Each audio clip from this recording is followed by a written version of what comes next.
Bonjour mes bien-aimés dans le Seigneur, qui nous sont toujours chers, qui nous portent toujours à cœur. Vraiment, je vous salue au nom de notre Seigneur et Sauveur Jésus-Christ. Que la grâce et la faveur de notre Dieu Tout-Puissant nous soient encore accordées. Je rends grâce à Dieu, lui qui a le maître de temps et des circonstances, lui qui a permis que nous puissions encore aujourd'hui nous retrouver pour nous entretenir à propos de la parole de Dieu. C'est la parole de Dieu, ce n'est pas la parole d'Anaclé, c'est la parole du Seigneur, la parole qui est la vie, la parole qui est tout. Sans la parole, nous ne pouvons pas vivre. Alors, nous sommes là encore ce soir pour parler de merveilles de Dieu. Vraiment, je bénis mon Dieu. Je m'excuse l'autre fois, on ne sait pas, le mercredi passé, on n'a pas pu respecter notre rendez-vous. C'était seulement des contretemps, mais c'est Dieu qui permet toutes choses. C'est comme la Bible le dit, dans toutes circonstances, nous devons rendre grâce à Dieu. Alors, nous allons commencer, nous continuons avec notre enseignement intitulé « L'Église ». L'autre fois, nous avons vu la partie « L'Église, le peuple de Dieu ». Aujourd'hui, nous allons entamer avec l'Église, la famille de Dieu. Et comme je l'ai toujours dit, ce n'est pas ma parole, c'est la parole de Dieu. Avant de commencer, nous allons d'abord prier, recommander notre temps entre les mains de Dieu, du Seigneur. Que le Seigneur Jésus-Christ nous aide, afin que je ne puisse pas parler de ma part, mais que je puisse parler de sa part. Et les paroles qui sortiront de ma bouche soient l'ainsi dit l'Éternel. Prions ensemble. Éternel Dieu de gloire, Dieu de paix, Papa, je te rends grâce, je te loue, je te bénis encore. Une fois de plus, je te dis merci, toi qui as permis que nous soyons encore là en ce moment pour partager avec ton peuple. Éternel, je viens encore me recommander entre tes deux mains bénies, Yahweh. Reçois l'honneur, la gloire et l'adoration, toi le maître de temps, des circonstances. Papa, je me dispose en ce moment, Père, comme une bouteille vide, une vase vide. Remplis-moi de la puissance d'en haut. Lorsque, Père, moi je disparais, mais que ton Esprit seul croisse en moi au nom puissant de Jésus-Christ de Nazareth. Parle dans ma bouche.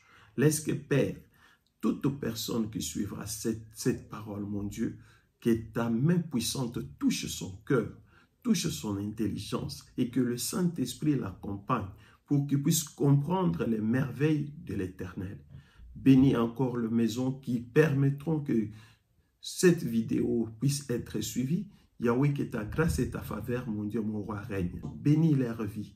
Mon Dieu, mon roi, manifeste-toi dans la vie de tout un chacun. Nous nous couvrons et nous nous cachons dans le sang de Jésus-Christ. Laisse que toi seul tu règnes comme notre Seigneur et Sauveur. Au nom puissant de Jésus-Christ, nous avons ainsi prié et nous disons Amen. Ok. Bien. Nous commençons notre thème, l'Église, la famille de Dieu.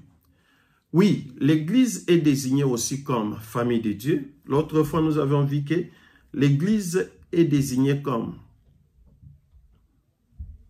peuple de Dieu quand c'est un rassemblement ou une communauté chrétienne qui marche selon l'Esprit de Dieu, qui marche selon la direction de Dieu, qui marche selon le principe de la parole de Dieu. Un ensemble, un tout, un ensemble qui forme un tout, mais qui se laisse diriger par le Saint-Esprit, par la volonté de Dieu. Et à ce moment-là, on peut appeler ce peuple-là le peuple de Dieu. Aujourd'hui, maintenant, nous allons parler de la famille de Dieu. Oui, l'Église est aussi désignée comme une famille de Dieu. Et ce mot est tiré de l'hébreu oikos. Oikos qui veut simplement signifier maison, habitation, famille, maisonnée ou encore la demeure, la construction, auquel cas on est proche de la notion du temple et celle de la maisonnée et de la famille. Et dans les sociétés grecques, oui, dans les sociétés grecques et romaines, la famille, le mot oikos, constituait l'unité sociale de base qui servait de modèle à d'autres types de structures de société. Donc la famille, depuis les temps anciens, la famille a une importance, la famille a une valeur. Et depuis ce temps, la famille représentait déjà une unité de base, une unité sociale de base sur laquelle on pouvait copier, on pouvait suivre le modèle, on pouvait se référer. Donc la famille n'était pas négligée. Alors c'est dans ce sens que l'apôtre Pierre, quand il parle de ce mot oikos, qu'il décrit par la famille de Dieu, il nous montre que l'Église est aussi constituée de pierres vivantes. Des pierres vivantes, et l'Église est aussi un saint sacerdoce. L'Église est aussi la race de Zélie, et l'Église est aussi, et peut aussi être appelée comme la nation sainte, et l'Église est aussi appelée le peuple de Dieu. Et là, c'est l'apôtre Pierre qui décrit l'Église, la famille, la maison de Dieu, dans cette catégorie. Alors, lisons la Bible. Comme nous le disons, nous parlons de la parole, de la part de Dieu, c'est la parole de l'Éternel. Nous ne devons pas donner nos explications à nous, mais nous devons plus laisser la parole parler. Nous ouvrons nos Bibles dans le livre de 1 Pierre chapitre 2, le verset 5 et le verset 9. 1 Pierre chapitre 2, verset 5 et verset 9. Nous lisons le verset 5 d'abord. Je lis au nom de Jésus-Christ de Nazareth. Et vous-même, comme de pierres vivantes, édifiez-vous pour former une maison spirituelle, un saint sacerdoce, afin d'offrir de victimes spirituelles agréables à Dieu par Jésus-Christ. Amen. Bien-aimés, ici c'est l'apôtre Pierre qui parle. Pierre décrit, il nous demande ici que nous sommes de pierres vivantes. Nous sommes des pierres vivantes et nous devons former une maison spirituelle. Bien aimé, c'est pourquoi l'autre fois je vous ai dit, l'église ce n'est pas des bâtiments que nous voyons. Ça, on a seulement construit, comme aussi dans les temps anciens, il y avait des synagogues, il y avait tout ça, oui. Mais Dieu lui-même a dit qu'il n'habite pas dans les maisons faites de mains d'hommes. Dieu n'habite pas dans ces maisons-là. Dieu a fait de nous son temple. C'est pourquoi nous sommes le temple de Dieu, le temple du Saint-Esprit. Dieu habite en nous. Chaque fois nous les récitons, nous disons Christ en moi, l'espérance de la gloire. Mais Christ est en vous, Christ est en moi. Alors ici, l'apôtre Pierre montre que nous sommes des pierres vivantes. C'est ces pierres ici qui constituent l'édifice, qui construit l'église. Lisons le verset 9 avant de continuer avec notre explication. Au verset 9. Vous, au contraire, vous êtes une race élue, un sacerdoce royal, une nation sainte, un peuple acquis, afin que vous annonciez le vertu de celui qui vous a appelé de ténèbres à son admirable lumière. Amen. Oui, l'apôtre Pierre évoque l'Église comme une maison spirituelle, comme je venais de l'expliquer. Il s'agit d'un édifice fait de pierre, oui, comprenons-la très bien, d'un édifice fait de pierre, mais l'adjectif vivante, ça montre que les pierres ne sont pas vivantes. C'est les êtres humains. Bien aimé, les pierres ne sont pas vivantes. C'est les êtres humains qui sont vivants. Batunde bazalaka na bomoi, mabange zalaka na bomoi te.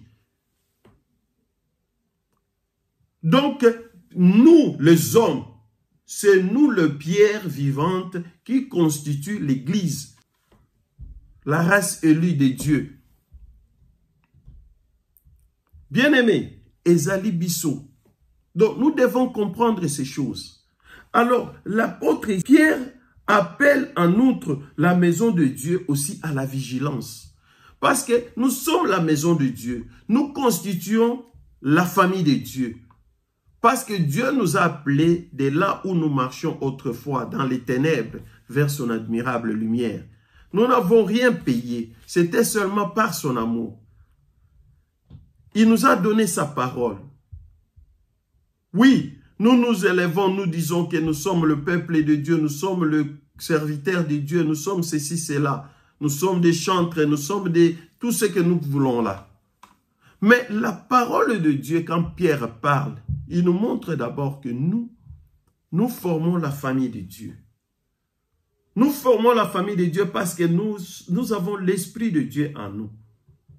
Nous formons la famille de Dieu, pourquoi? Parce que la famille a une valeur importante devant Dieu.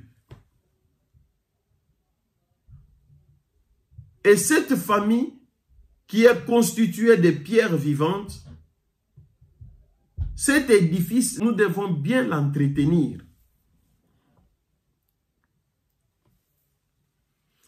Il nous appelle aussi à la vigilance.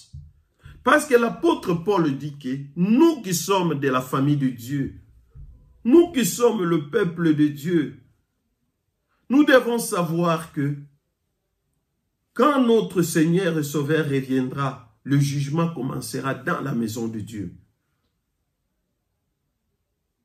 Ça commencera dans la maison de Dieu. Donc, nous ne devons pas négliger cela. Nous devons prendre cela en considération parce que c'est dans la maison de Dieu que le jugement commencera. Tournons un peu de pages là. Seulement un Pierre, premier épître de Pierre là nous sommes. Nous allons au chapitre 4. Nous allons lire le verset 17. Le verset 17 nous dit ceci. Car c'est le moment où le jugement va commencer par la maison de Dieu. Or, si c'est par nous qu'il commence, quelle sera la fin de ceux qui n'obéissent pas à l'évangile de Dieu? Oui. Donc, c'est nous. Dieu va commencer avec nous parce que nous sommes ses élus, parce que nous sommes ses enfants. Il va commencer par nous.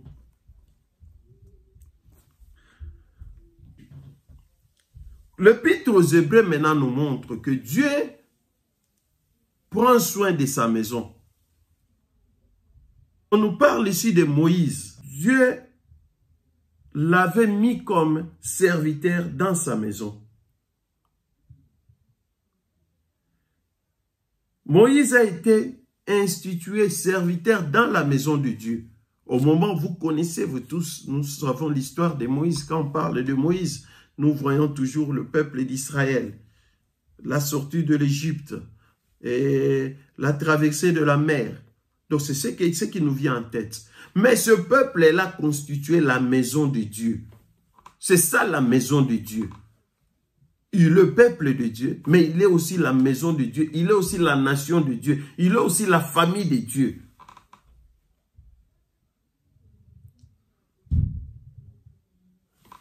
Vous allez dire, Papa Anaclet, qu'est-ce qu'il dit? Il dit des choses ou bien il veut se compliquer ou comment? Non, c'est la Bible qui les déclare. Allons dans les livres d'Hébreux. Nous allons lire le livre d'Hébreux parce que pour lire ce que nous venons de mentionner là. Hébreux chapitre 3. Hébreux chapitre 3, nous allons lire verset 4 au verset 6. Hébreux 3, 4 au verset 6. Je lis au nom de Jésus-Christ. Chaque maison est construite par quelqu'un, mais celui qui a construit toutes choses, c'est Dieu. Oui, c'est Dieu qui a construit la maison. La maison de Dieu, c'est la maison de Dieu, c'est la famille de Dieu. Pour Moïse, il a été fidèle dans toute la maison de Dieu. C'est la Bible qui le dit. Moïse a été fidèle dans toute la maison de Dieu comme serviteur pour rendre témoignage de ce qui devait être annoncé. Amen. Amen, peuple de Dieu. Donc Moïse, on nous dit ici, Dieu a institué Moïse. Dieu a placé Moïse comme serviteur dans sa maison pour qu'il puisse rendre témoignage. Et la maison de Dieu, c'est quoi? C'est le peuple de Dieu, c'est Israël. Vous et moi aussi, nous sommes la maison de Dieu. Il ne faut pas te dire que non, moi, non, non, Dieu te connaît par ton nom. Personne ne te connaît mieux que Dieu. Dieu te connaît plus que même toi-même. Tu es la fille de Dieu, tu es le fils de Dieu, tu es un enfant de Dieu. Dieu te connaît, tu fais partie de la famille de Dieu.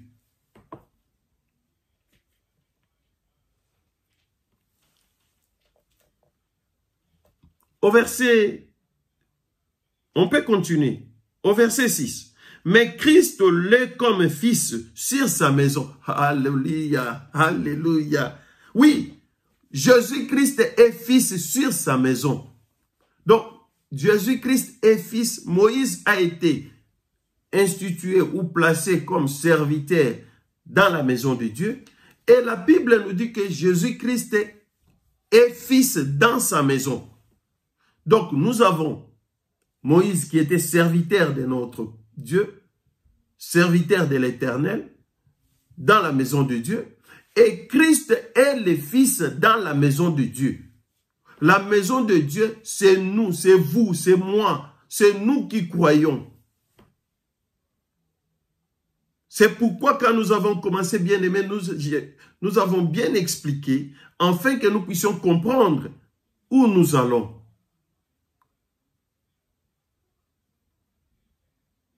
Vous n'êtes pas la maison de Dieu parce que vous marchez avec la Bible sous les épaules. Non. Vous êtes la maison de Dieu, la famille de Dieu, quand vous marchez selon les principes de Dieu. C'est comme seulement, prenons l'exemple, vous habitez dans la famille, vous avez votre papa, vous avez votre maman. Si vous n'obéissez pas à vos parents, je ne sais pas comment est-ce que votre famille va vous qualifier. Je ne sais pas même comment votre père ou votre mère va parler de vous. C'est la même chose. Quand vous ne marchez pas dans les principes, vous ne faites pas partie de la maison de Dieu, de la famille de Dieu. La famille de Dieu, ce sont ceux-là qui sont appelés, qui ont accepté à la paix et qui marchent en conformité avec la parole de Dieu. Amen. Oui. Nous voyons ici que Christ a été placé comme fils dans la maison, sur la maison de son Père. Et les croyants, nous chrétiens, nous constituons cette maison de Dieu. Oh, papa Naclé, qu'est-ce que lui dit? Ah, il dit ça, il dit... Oui, tournons, nous sommes toujours en hébreu. Nous allons essayer un peu de lire parce que ce sont des versets qui vont nous aider à comprendre ce que nous étudions, ce que nous prêchons, ce que nous enseignons. Oui. Nous allons en Hébreux 10 au verset 21. Le livre d'Hébreux 10, verset 21. Je lis au nom de Jésus-Christ. Et nous avons un souverain sacrificateur établi sur la maison de Dieu. Le souverain sacrificateur qui est établi sur la maison de Dieu, c'est qui? C'est Jésus-Christ. Oui, nous sommes de la maison de Dieu. Nous, chrétiens, nous formons cette famille. Nous formons cet ensemble. Et nous avons qu'un seul souverain sacrificateur qui est placé sur la maison. Le Christ est l'est comme fils sur sa maison, et sa maison, c'est nous. C'est ce que même le verset 6 dit au chapitre 3. Et cette maison, c'est nous, chrétiens, qui constituons cette maison. Pourvu que nous retenions fermement jusqu'à la fin la confiance et l'expérience dont nous nous glorifions. Oui, pourvu que nous puissions demeurer fermes. Pourvu que nous puissions demeurer dans la ligne. Pourvu que nous puissions demeurer dans le principe. Quand nous demeurons dans les principes, dans la ligne, en ce moment-là, nous allons bénéficier d'être appelés enfants de Dieu et de rester dans la famille de Dieu, dans la maison de Dieu, jusqu'au retour de notre Seigneur et Sauveur Jésus-Christ. Alors, une telle image est aussi familière à Paul. C'est au mot oikos qui désigne de personnes de la même maison auxquelles il a le plus souvent recours. Oui, Paul, quand il parlait, même l'apôtre Paul, il a plus fait recours à la famille, à la maison. Quand il parlait, il faisait plus recours à la famille, à la maison. Nous allons lire dans le livre des Éphésiens et Galates plutôt. Nous pouvons lire d'abord Éphésiens d'abord. Soyons d'abord en Éphésiens 2. Épître de Paul aux Éphésiens, chapitre 2. Nous allons lire les versets 19 et 22. Pour voir maintenant ici Paul, quand il parle aussi aux enfants de Dieu, quand il s'adresse à l'Église, comment il s'adressait. Chapitre 2, nous allons lire les versets 21 et 19 à 22. Je lis au nom de Jésus-Christ. Ainsi donc, vous n'êtes plus des étrangers, ni de gens du dehors, mais vous êtes concitoyens des saints, gens de la maison de Dieu. Vous voyez ici, Paul parle. Il parle aux Éphésiens.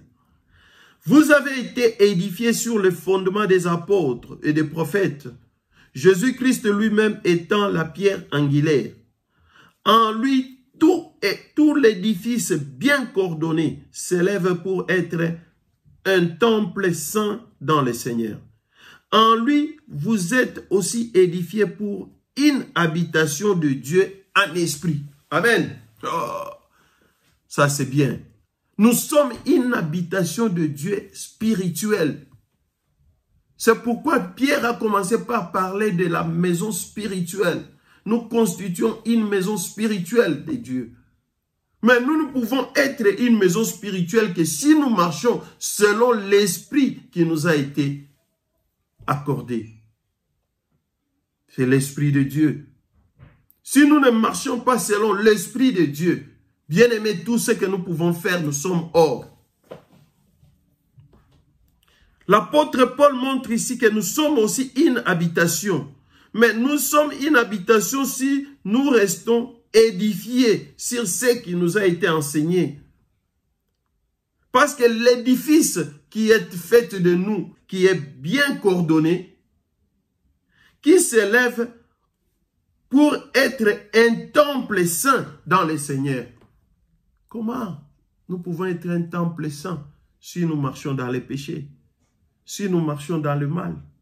Oui, bien-aimés, c'est Dieu qui vous a racheté. Ce n'est pas une personne. C'est Dieu qui nous a rachetés. Ce n'est pas un homme. Donc, nous devons prendre soin de cela. Nous devons comprendre qu'il nous a rachetés à un prix que personne ne paye. En revanche, en 1 Timothée 3,15, c'est le mot oikos qui est employé, affecté du sens social et religieux. L'Église est dite famille de Dieu, est fréquemment associée aux métaphores de la maison. La thématique est l'intendance de oikos. Donc, nous devons comprendre ces choses. L'Église est dite la famille qui est aussi associée à la maison de Dieu. C'est pourquoi même la parole de Dieu nous dit, ce n'est pas moi qui le dis, c'est la parole qui le déclare. Pour mieux diriger la maison de Dieu, vous devez faire preuve de certaines qualités et comportements. Parce que même dans votre maison, pour diriger votre maison, parce que votre maison déjà c'est la famille de Dieu, à moins que vous puissiez refuser de recevoir Jésus-Christ comme Seigneur et Sauveur. Mais si vous l'avez reçu, vous croyez en lui, vous êtes la famille de Dieu. Vous êtes une habitation de Dieu. Vous êtes une habitation spirituelle de l'Éternel. Alors, pour bien diriger votre maison, vous devez faire preuve des comportements et des qualités. C'est la même chose de la maison de Dieu. Comment vous pouvez diriger la maison de Dieu si vous n'êtes pas à mesure de le faire correctement? Comment vous allez diriger? Oui, nous allons lire encore. Nous allons lire en Tite pour voir ce que Tite nous demande à propos de nous, parents, nous, dirigeants, nous qui aspirons diriger, même dans les églises, nous qui aspirons diriger un groupe de gens convertis qui marchent dans la crainte de Dieu, que nous appelons Église.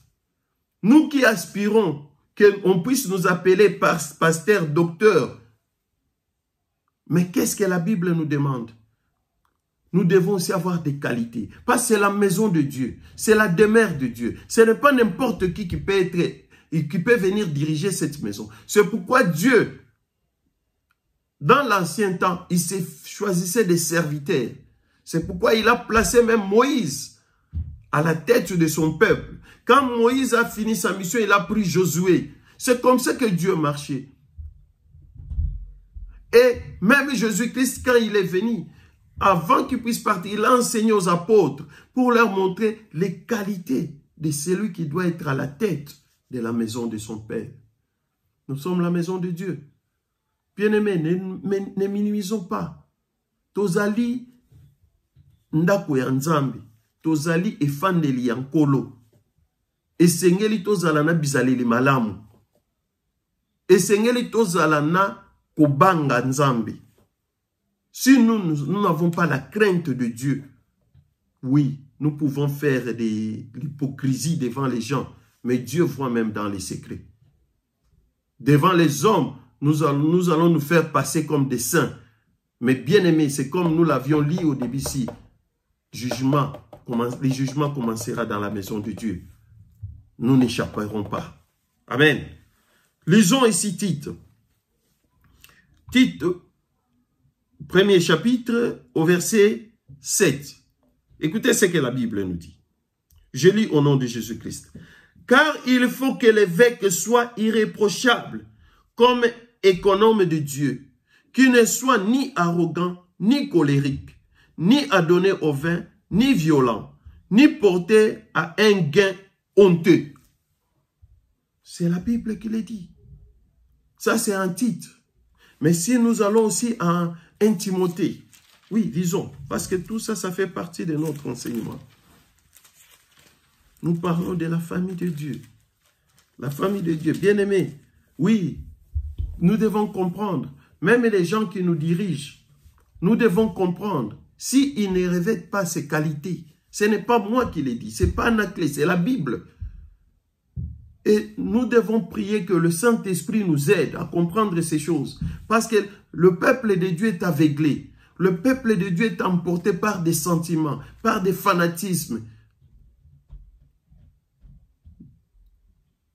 L'église de Dieu aujourd'hui, c'est comme de la politique, c'est comme la science, où les gens font tout, on accepte n'importe quoi, et puis nous sommes emportés par les sentiments.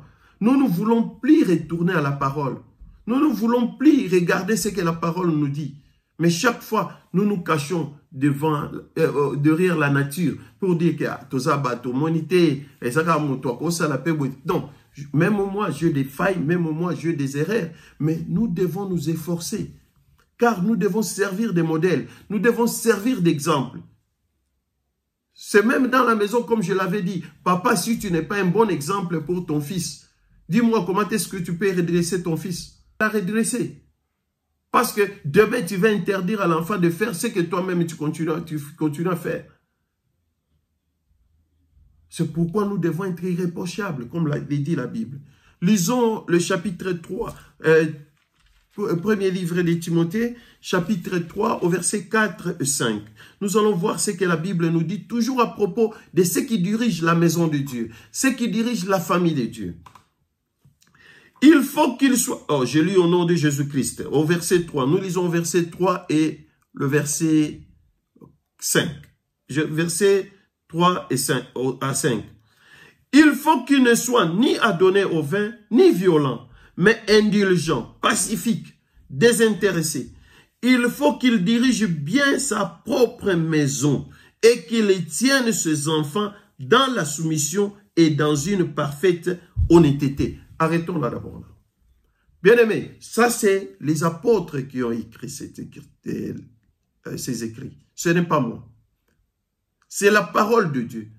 Dans la parole de Dieu, nous ne pouvons pas prendre 90% et rejeter 10%. Ici, les apôtres nous demandent que nous devons d'abord bien diriger nos maisons et nous devons aussi bien éduquer nos enfants. Ces histoires, nous l'avions connues depuis le pays, en Afrique. Beaucoup des hommes de Dieu, vous allez voir, ils ne maîtrisent pas sa maison, mais ils vont te dire, ah, Eza Bitumba, on nous combat. Non, bien-aimés, soyons quand même humbles. Pourquoi il y en a d'autres qui arrivent à encadrer bien leurs enfants? Moi, je connais des pasteurs, je les connais. Je connais des pasteurs qui ont élevé leurs enfants dans la crainte de Dieu. Et leurs enfants servent même dans le ministère, dans la crainte de Dieu. La parole nous dit ici que nous devons d'abord, celui qui veut diriger, qu'il dirige d'abord bien sa propre maison et qu'il tienne ses enfants dans la soumission et dans une parfaite honnêteté. Parce que vous êtes appelés à diriger les familles des autres. Vous êtes appelés à diriger les enfants des autres. Mais ils doivent copier sur vos enfants. C'est pourquoi même la Bible, dans l'Ancien Testament, Dieu nous demande d'inculquer cette parole à nos enfants. De commencer par la base dans notre maison.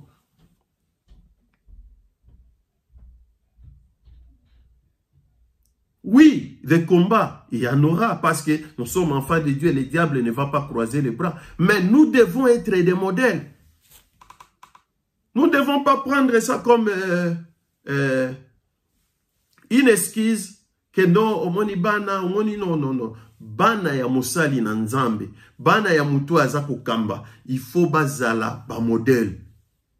Il faut, c'est pour dire que avant obanda ko kamba baninga, il faut d'abord obanda ko kamba ndako na yo. Ta femme doit savoir t'obéir, doit savoir être soumise. Ta femme doit servir d'exemple. Tes enfants doivent aussi servir d'exemple. Parce que demain, quand Dieu te donne des gens pour diriger, pour encadrer, que tu puisses encadrer ces gens-là dans l'amour et dans la soumission de l'Éternel. Dans la crainte de Dieu. Mais si tu ne le fais pas, bien-aimé, non, ne disons pas que non, c'est pas moi, c'est la parole de Dieu. C'est écrit noir sur blanc, en français, en anglais, en Chiluba, Kikongo, en Swahili, en Lingala, en portugais, dans toutes les langues. Et c'est clair, c'est pas difficile à comprendre. Amen. Bien aimé, c'est la parole de Dieu. Oui, ne faisons pas la tête. Efforçons-nous. Nous tous, nous nous efforçons. Parce que comme moi je l'ai toujours dit, chacun est dirigeant dans sa maison. Ta maison, c'est une église. Ta maison, c'est une famille de Dieu. Dirige bien ta maison pour que Dieu puisse aussi te récompenser. Pour que Dieu puisse te bénir. Mais si tu ne sais pas diriger ta maison, même dans des sociétés, dans des compagnies, là où tu veux aller chercher qu'on puisse te donner des équipes pour diriger, tu auras toujours des problèmes. Parce que tu n'arrives pas à maîtriser le peuple que Dieu a donné d'abord dans ta maison. C'est pourquoi nous avons beaucoup de problèmes dans notre communauté. Lisons le verset 5 pour terminer. Car si quelqu'un ne sait pas diriger sa propre maison, comment prendra-t-il soin de l'église de Dieu? Oh, alléluia, bien-aimé. Alléluia, banana nzambe. Oui. Là, maintenant, l'apôtre pose la question. Si tu ne sais pas diriger ta propre maison, comment tu vas prendre soin de la maison de Dieu? Tu as une famille de 4 personnes, de 6 personnes. Tu n'arrives pas à contrôler cette famille, à maîtriser cette famille. Mais tu veux que Dieu puisse te donner 50 personnes, 100 personnes, 1000 personnes. Comment tu vas les diriger? Donc, si tu n'arrives pas, tu n'es pas. On ne peut pas te confier cette mission. C'est pourquoi, comme je l'avais dit l'autre fois, dans l'ancien temps, quand on était encore enfant, on parlait de Nzambe Malamu et consort Mission. Tu vois, pour qu'on puisse même te consacrer diacre ou ancien, il n'y a pas de privacy. Vie privée, zate. Tu dois être un modèle avant qu'on puisse te confier une responsabilité. Même quand vous allez diriger un choral, tu dois être un modèle. Mais ce n'est pas aujourd'hui. Aujourd'hui, peut-être parce que tu donnes plus de dîmes, tu payes plus de dîmes, tu donnes des offrandes, tu fais des dons. On dit à papa, on a payé ça, papa, on a mon anakabing, pour qui m'a topé ça. Non, c'est pas ce que Dieu demande. Dieu ne demande pas, l'or et l'argent appartient à Dieu. Dieu ne demande pas que je donne plus, que je donne moins, non. Dieu demande d'abord ma vie, mon cœur. Je dois d'abord me donner. Mon corps, c'est un sacrifice, offrande. Je dois d'abord me donner tout entier à Dieu. Et après, suivra mes biens. Mais si je viens avec le bien, mais mon cœur est ailleurs, la responsabilité qui me sera donnée, mais je vais jouer avec ça. Donc, bien aimé, nous devons comprendre ces choses. Donc, l'apôtre demande que le responsable de l'église sache, en tant qu'intendant de Dieu, bien diriger leur propre maison. Donc, si nous n'arrivons pas, nous ne pouvons pas. Et dans la maison de Dieu, Dieu nous a placés là pour que nous puissions vivre en famille. Et dans notre famille comme dans toute autre famille de société, nous avons qu'un seul Père.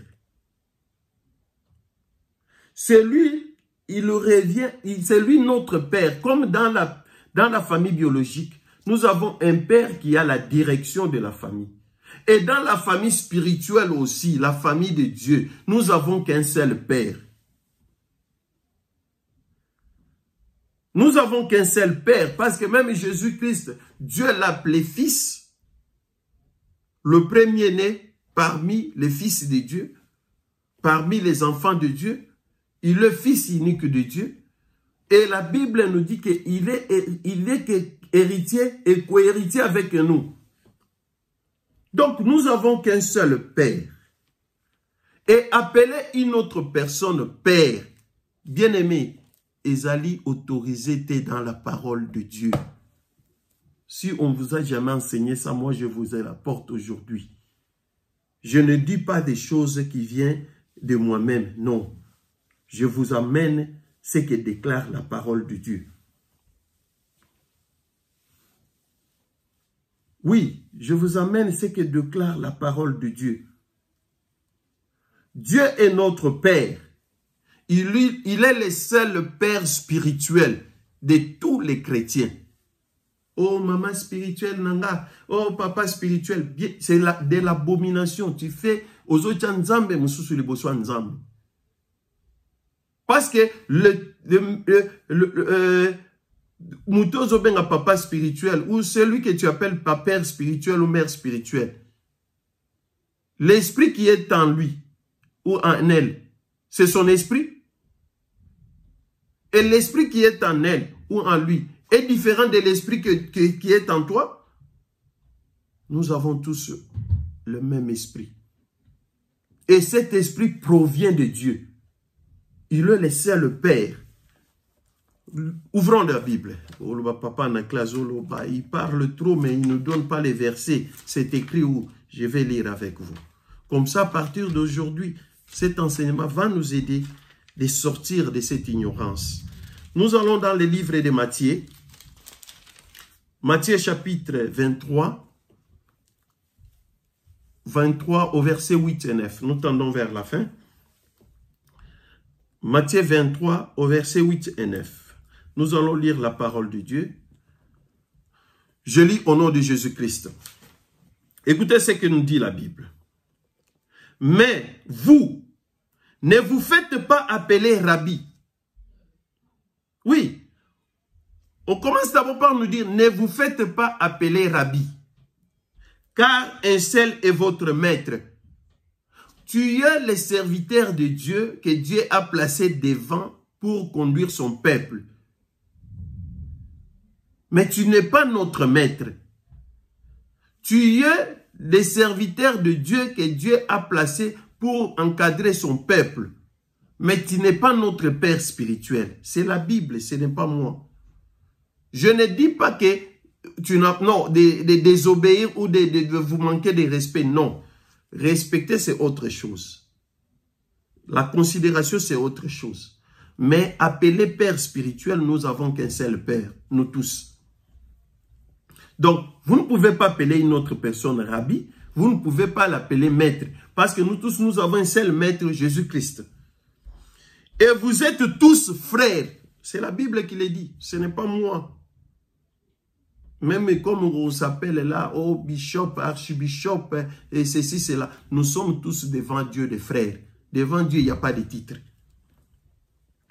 Au verset 9 maintenant, la Bible nous dit ceci. Et n'appelez personne sur la terre votre père. Alléluia. Alléluia, banana nzambe. Molimo na nzambe sunga biso to sosola, to yoka, to comprendre. Nous devons comprendre ces choses. Parce que la Bible nous dit, vous connaîtrez la vérité et la vérité vous affranchira. Et la parole de Dieu déclare que mon peuple périt par manque de connaissances. Il y a des choses que nous avons fait par ignorance. Il y a des choses que nous avons acceptées par ignorance. Nous devons sortir de l'ignorance. Et n'appelez personne sur la terre votre père, car un seul est votre père, c'est lui qui est dans les cieux. Amen. Alléluia. Donc nous n'avons qu'un seul père qui est dans les cieux. C'est la Bible qui le dit, c'est pas moi. C'est pourquoi même vous avez vu Dieu, que ce soit dans l'ancien temps, le prophète, les serviteurs, le peuple qu'ils encadraient, vous n'avez pas vu quelque part où on les a appelés des pères spirituels. Non, ce n'est pas dans la Bible. Oui, on appelait Moïse Seigneur, on appelait Abraham Seigneur par sa femme. Oui, tu peux appeler tout, mais pas père spirituel. Non, il n'y a qu'un seul père. Parce que tu dis père spirituel. Donc c'est lui qui t'a donné l'esprit. C'est lui qui a engendré l'esprit en toi. Au moment, c'est lui qui nous a donné l'esprit. L'esprit qui vit en nous vient de Dieu, le Père. Sortons de cette ignorance. Nous devons arrêter. Nous avons qu'un seul Père et nous avons un seul Fils. Le Fils qui a été établi sur la maison de Dieu, Jésus-Christ. Lisons en Galates. Nous allons finir. Nous sommes à la fin. Nous sommes à la fin. Nous allons terminer là. Nous sommes à la fin. Il nous reste 2 ou 3 versets et puis on finit là. Je vais essayer de respecter le timing. Galates 4.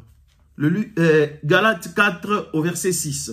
La Bible nous dit ceci. Et parce que vous êtes fils, Dieu a envoyé dans vos cœurs l'esprit de son Fils, lequel crie Abba Père. Oui, parce que nous sommes fils, Dieu a envoyé dans nos cœurs l'esprit de son Fils, Jésus-Christ.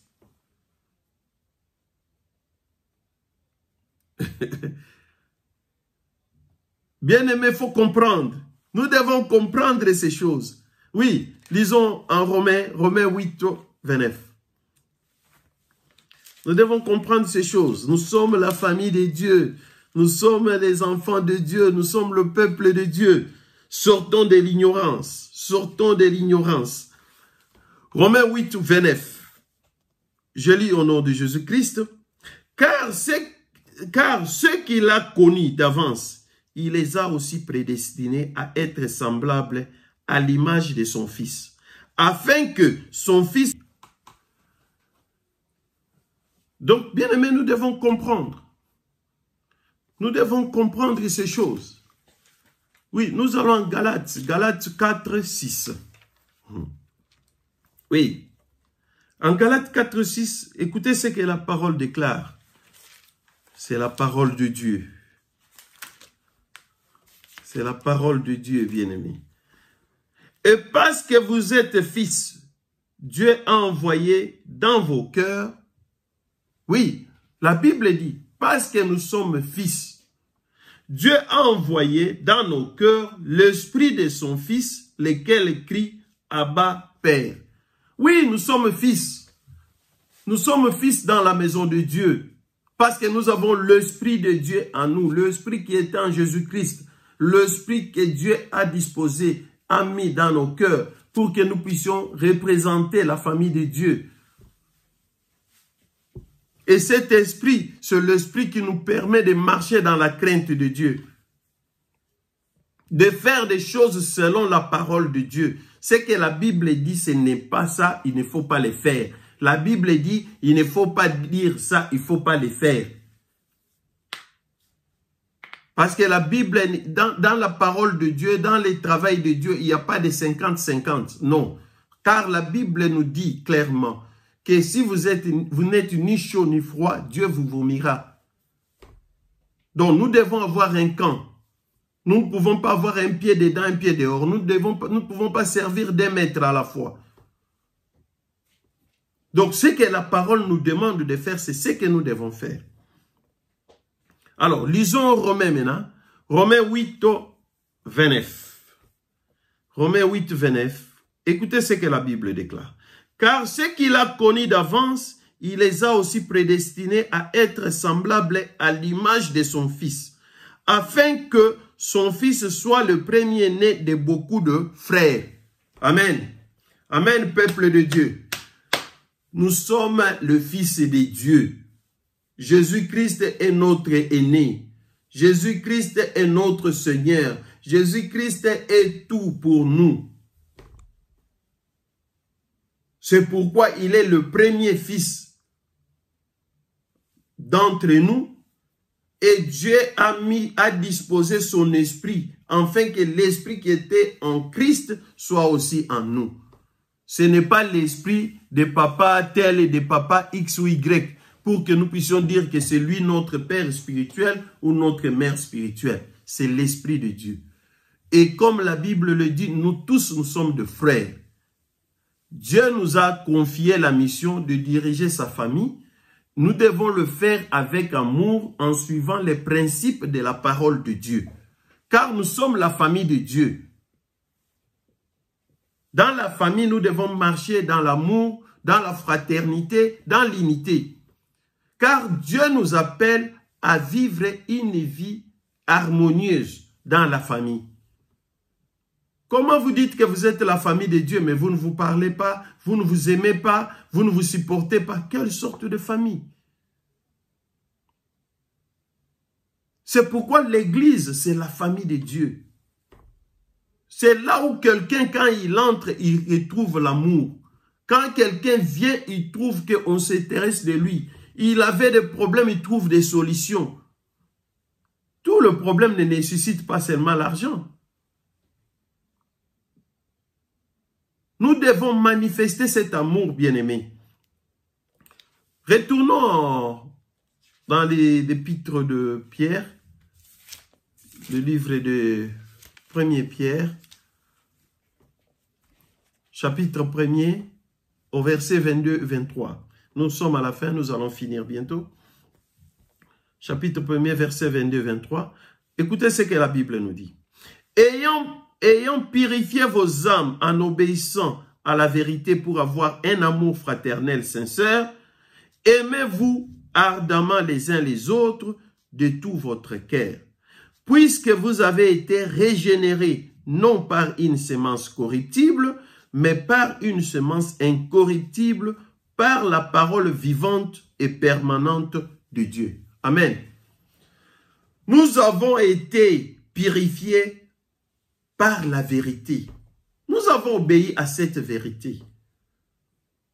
Et cette vérité nous donne de l'amour fraternel. Nous devons avoir de l'amour fraternel, amour philéo. Ici, on parle de l'amour philéo. L'amour fraternel, l'amour qui doit régner au sein de la famille. Comme nous sommes dans nos familles biologiques là, l'amour qui règne au sein de la famille, c'est cet amour que nous devons avoir aussi entre nous, quand nous nous appelons enfants de Dieu.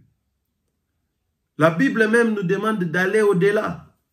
Parce que quand nous arrivons à l'amour agapé ou agapao, ça nous donne, nous devons aller au-delà.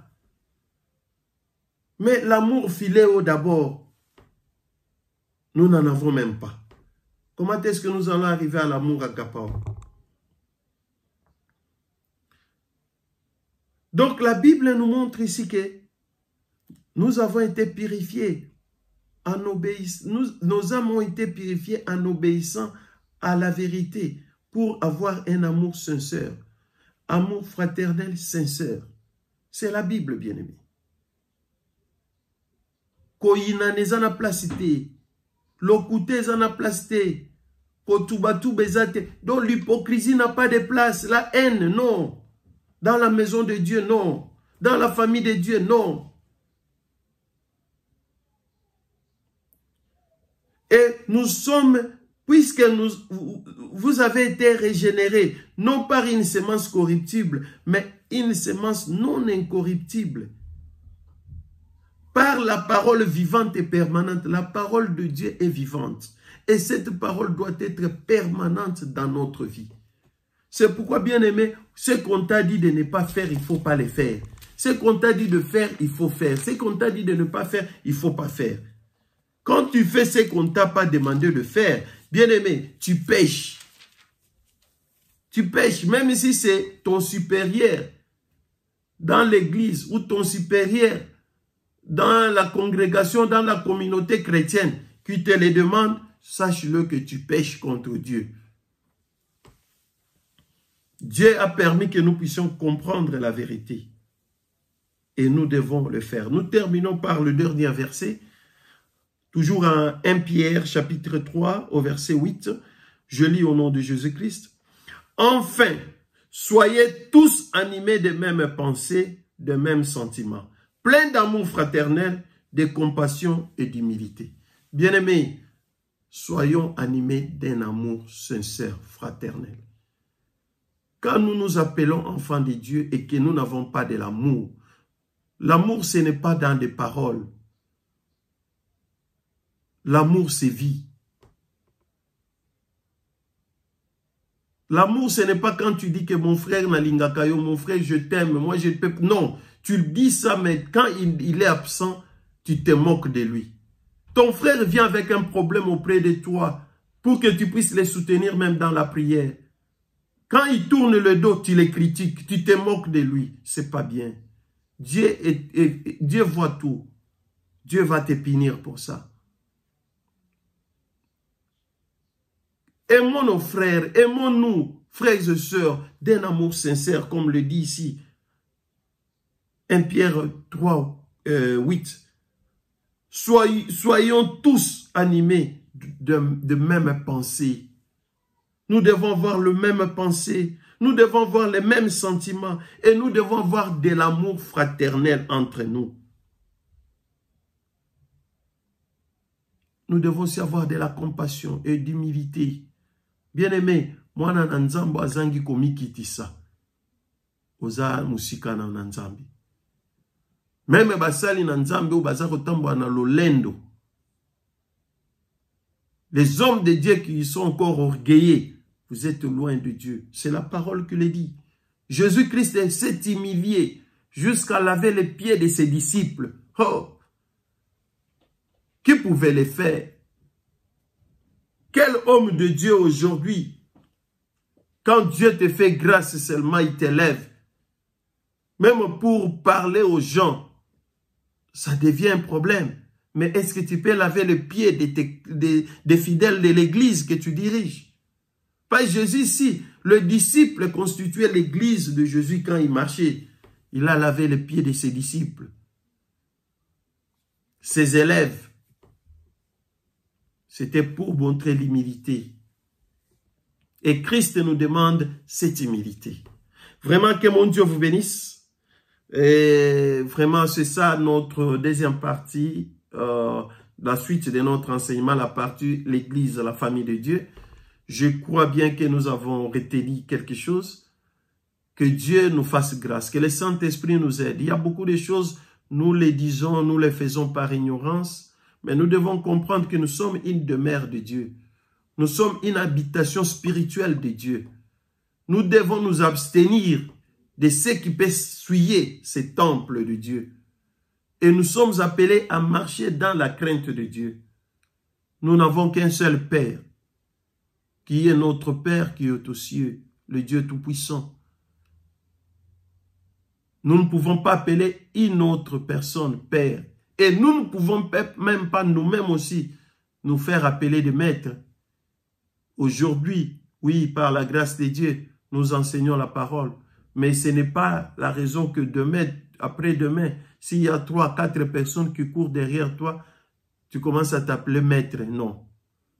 Nous n'avons qu'un seul maître. Nous tous, nous sommes des frères, comme le dit la Bible. Mais Dieu a confié des ministères à tout un chacun. Il y a des ministères à ceux que Dieu a donné le ministère pastoral, le ministère évangélique, le ministère prophétique. Mais ce n'est pas que ce ministère-là qui t'enlève l'identité du frère ou de la sœur. Non, nous sommes frères et sœurs devant Dieu, dans la famille de Dieu. Que mon Dieu vous bénisse. Je vous aime beaucoup, je vous porte à cœur. Nous allons prier, demander l'aide du Saint-Esprit, afin que nous puissions comprendre ce que nous partageons, que cela puisse nous aider à quitter dans l'ignorance, mais à comprendre ce que Dieu nous apporte, là où est arrivé, là où Dieu veut nous amener. Prions ensemble. Éternel Dieu de gloire, Dieu de paix, Papa, nous te disons merci. Merci pour ce moment que nous avons passé encore ensemble avec ton peuple. L'honneur et la gloire te reviennent, toi le Dieu créateur de toutes choses. Sois loué, sois glorifié pour ce moment. Yahweh, je recommande encore la vie de tout un chacun entre tes mains bénies. Fortifie-nous, que ton esprit agisse encore en nous puissamment. Ouvre notre entendement et notre connaissance. Éloigne de nous la confusion, mon Dieu, mon roi. C'est que le monde nous a mis. Yahweh de gloire, nous voulons retourner dans la vérité, dans la parole de Dieu. Que nous puissions marcher selon ta volonté. L'honneur et la gloire te reviennent. Merci, Papa, pour la vie de tout un chacun, mon Dieu, mon roi. Père, bénis toutes les familles qui vont suivre aussi cet enseignement. Yahweh, comble leurs besoins. Père de gloire, nous nous recommandons entre tes mains bénies. Quand tu vas permettre que prochainement nous puissions encore partager avec ton peuple, nous ne manquerons pas de glorifier ton Saint-Nom. Que louange et gloire te reviennent aujourd'hui à jamais, de génération en génération et de siècle en siècle, au nom puissant et glorieux de notre Seigneur Sauveur Jésus-Christ. Nous avons ainsi prié, nous disons Amen. Que mon Dieu vous bénisse. Salutations encore dans vos maisons. Que Dieu vous fasse du bien. Si Dieu nous prête encore bonne santé et vie, nous allons nous revoir la semaine prochaine pour continuer maintenant avec l'église, les temples de Dieu. Parce que il nous reste 2 parties, l'église, les temples de Dieu, et l'église, le corps de Christ. Donc, nous allons aussi voir l'église comme temple de Dieu et l'église comme corps de Christ. Que Dieu vous bénisse. Je vous aime beaucoup. Bye bye et à la prochaine.